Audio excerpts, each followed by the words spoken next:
Bienvenue sur la chaîne English Bazaar. Welcome to English Bazaar channel. There is a mistake that English learners are mandatory to know, to recognize them in order to avoid careless mistakes in the English speaking. Les fautes que nous, francophones, en tant qu'apprenants de la langue anglaise, que nous devons impérativement, les fautes que nous devons impérativement connaître au savoir pour ne pas toujours continuer à commettre ces mêmes erreurs. Parce que ces fautes-là, ça donne une autre connotation à ce que vous voulez dire. Donc, ça change complètement la signification de votre phrase. Donc, regardons ces phrases-là ensemble. Donc, dans la première phrase, nous avons My sister goes to the school.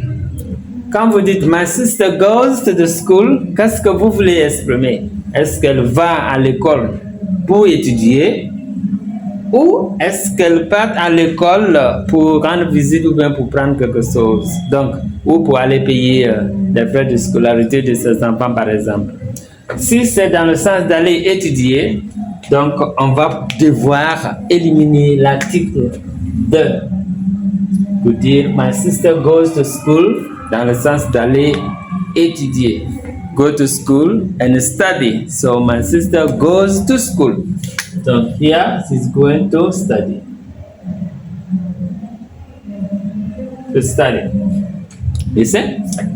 The man is born a sinner. Donc on dit l'homme est né pécheur.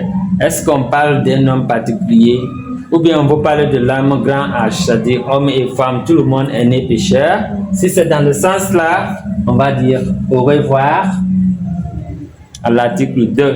Donc on va dire man is born a sinner. So on va dire man is born a sinner. L'homme est né pécheur.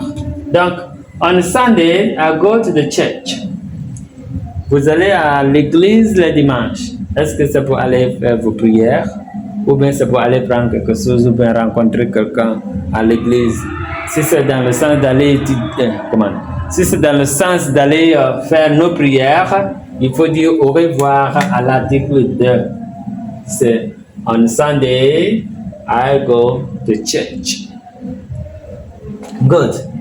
On va prendre Mademoiselle Pampa has found a work at the bank.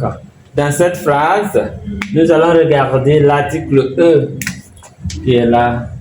Verbe. Donc, work, c'est un nom abstrait ou nom de masse. On ne peut pas utiliser l'article indéfini avec le nom abstrait. Donc, on va dire Mademoiselle Pampa has found work at a bank. Pampa has found work at the bank. Donc, on va éliminer de articles.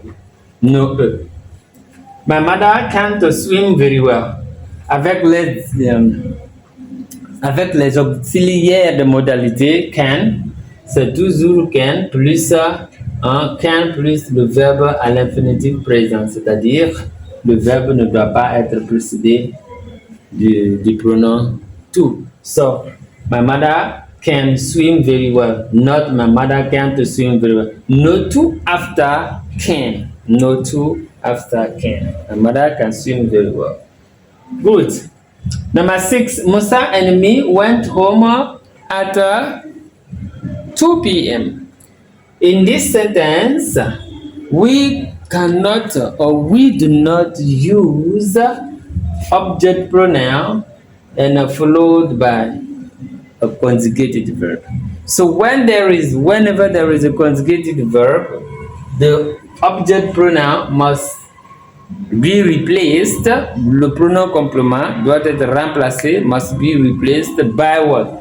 By the subject pronoun, corresponding subject pronoun. Donc, s'il y a un verbe conjugué qui est aller ou à l'âme, le pronom complément ici doit laisser la place au pronom sujet correspondant. Voilà. So Musa and I went home at 2 p.m.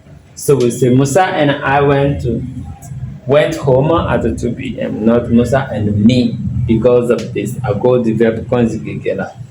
He is visiting his friend tonight. Good, you can visit a friend. But in good English, dans le bon anglais, c'est le docteur qui visite le patient. Donc vous allez rendre visite. Donc l'anglais va dire, on va payer. Donc he's paying. He's paying. Donc va dire, he's paying a visit. Okay. He's paying a visitor to his friend tonight. So he's paying a visit to his friend tonight. Il va rendre visite à son ami ce soir. So he is paying a visit to his friend tonight.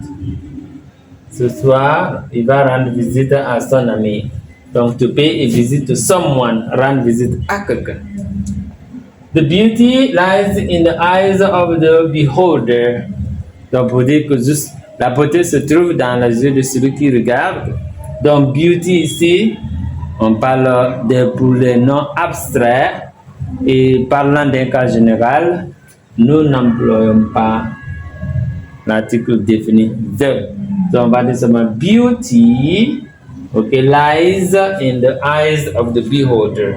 Ce sont là ces petites phrases-là qu'il faut impérativement maîtriser puisque nous voulons exprimer, nous voulons pratiquer notre anglais de tous les jours. Il faut que nous sachions comment ces éléments-là se comportent dans les phrases. So thank you for watching this video in order to help you progress, improve your fluency or your accuracy in English. See you in the next video.